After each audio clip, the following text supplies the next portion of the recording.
Good afternoon sir. আমরা আজকে স্প্যানারের practical করছি। এটা হচ্ছে একটা 30x32 স্প্যানার। এটা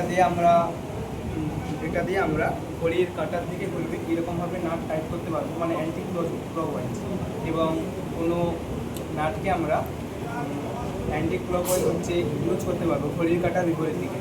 এখানে আমরা দেখতে পাচ্ছি অনেকগুলো স্প্যানার আছে। এগুলো বিভিন্ন আকারের নাটকে আমরা লুজ এবং টাইট করতে পারবো।